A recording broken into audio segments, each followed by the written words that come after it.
San Francisco, probably the gayest city in the United States, is considered to be the gateway to Northern California. Between the 1930s and the 1950s, it was certainly a gateway. The gateway for America's hardest criminals.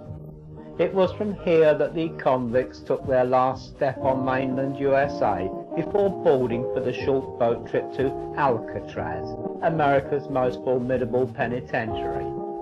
Today, after a bit of queuing, booking, and sometimes bartering, perfectly honest citizens can visit the rock and then return back to Fisherman's Wharf a few hours later.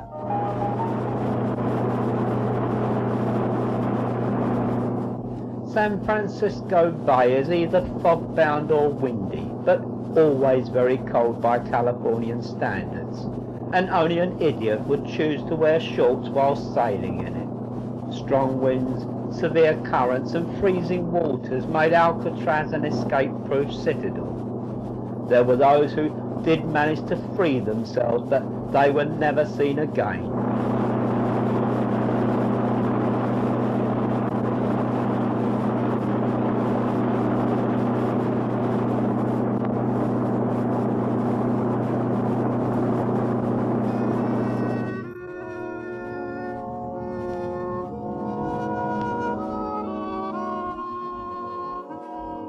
Even to those who have never served their time here, the place seems sort of familiar.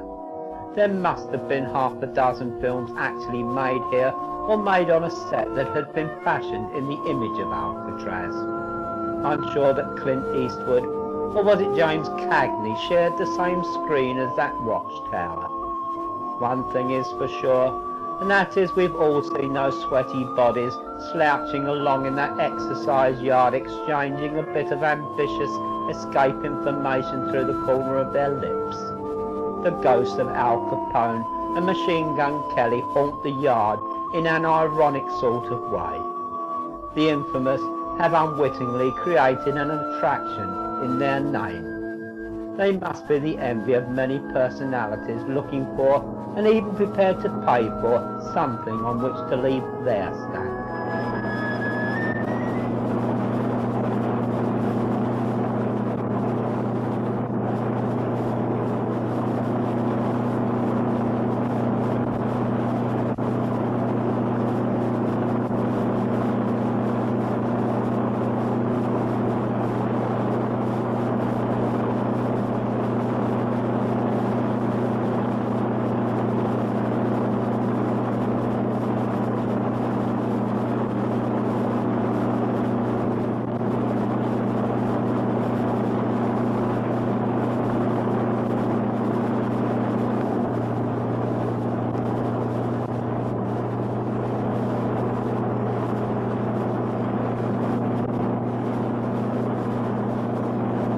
Once you clear San Francisco, it gets so much warmer that it's unbelievable.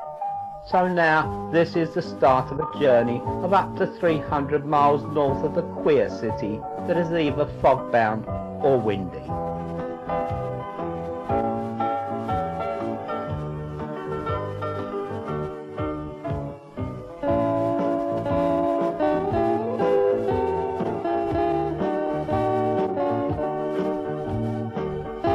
California is famous for its wine.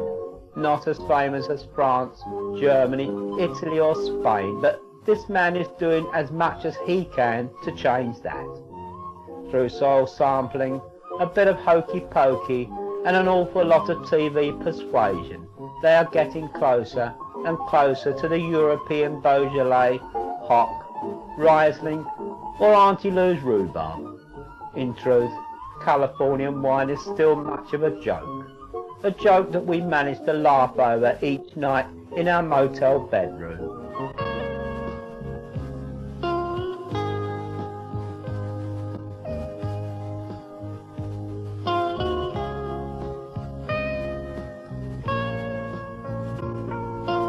The giant redwoods were much further north from San Francisco than we realized. So it was only after 2 good days of motoring that we really got amongst them. Then it was to the daddy of them all that we first came. We didn't really know what to expect. Would we be able to drive through, or was there going to be a long queue of cars waiting for the privilege? Not at all. Here was probably the most famous tree in the world, waiting for me to drive right through it. So I took my time.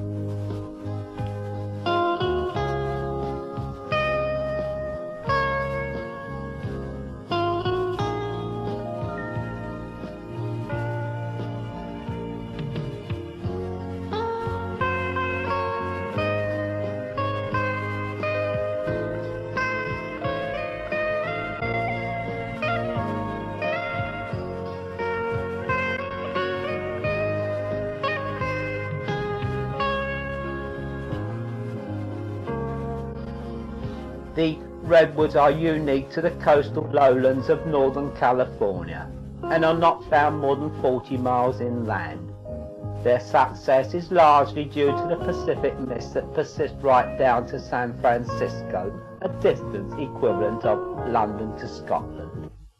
The oldest of these coniferous giants would have been a sapling long before the birth of William the Conqueror's grandfather, and the only reason they don't quite reach 100 yards high is because they become constantly stunted by lightning strikes.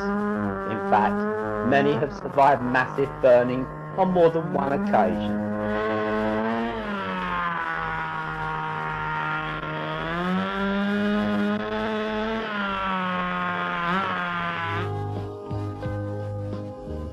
We came a long way to spend a few hours among the redwoods, where our only regret was that right down at ground level it was often too dark to record some of the wonders that we'd seen. But then, the sheer massiveness of the beasts can't really be appreciated without getting that crick in the neck as you look up. The Californians, like most Americans, do two things rather well. That is, of course, apart from congratulating themselves. Truthfully, they both work hard and play hard. Northern California is one of the great summer playgrounds of Western USA. It has its lakes, its woods, its sunshine and its rapids. It's somewhere nice for mums to take the kids throughout their entire vacation while dads just fly in for the long weekends.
Being a lot less daring than the rapid runners, we took to the calmer waters in the swim pool at our motel just 10 miles west of Sacramento. It was a Saturday, in the late afternoon. There was a nice cool breeze on our backs, and a miserable bitch on the other side of the pool. In spite of that, we felt we were in Utopia.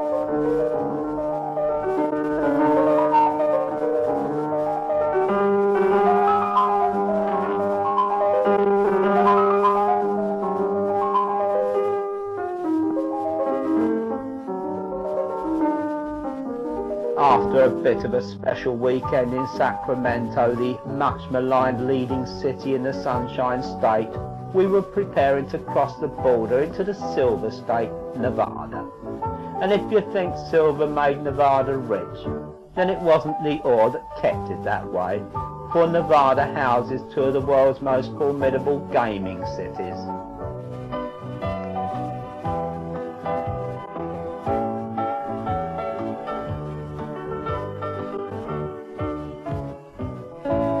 I think that perhaps the world's biggest little sister would be a more fitting name for Reno, because just a mere 300 miles south, still in Nevada, nestling in the Mojave Desert, lies a really big sister, Las Vegas. But this is Reno, and Reno is the one where a little bit of love spills out over the place, even if you lose some dollars. You start to know the people around the town and get on nodding terms with folk you'll never meet again once you leave. They talk at the tables here. It's where the taxi driver from Seattle will tell of the latest murders back home and lose $10 playing blackjack at the same time.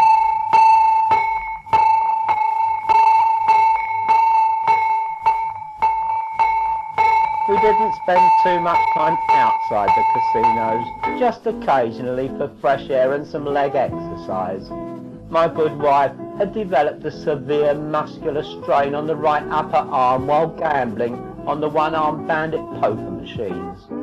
It needed medical attention, so she rubbed a little of her vodka on it each time she got her courtesy drink.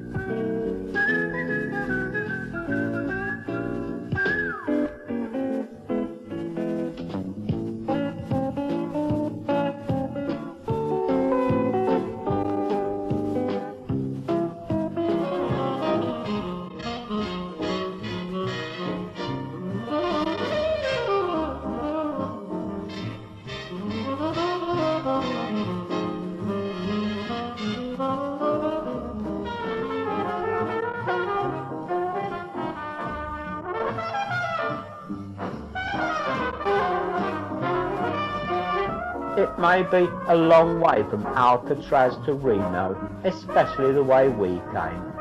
If Alcatraz represents the ultimate in human restraint, then Reno offers that breath of fresh air in the park by the river from where we would like to take our leave of you. Yet, we may still take a last visit to the tables before we actually, finally, depart.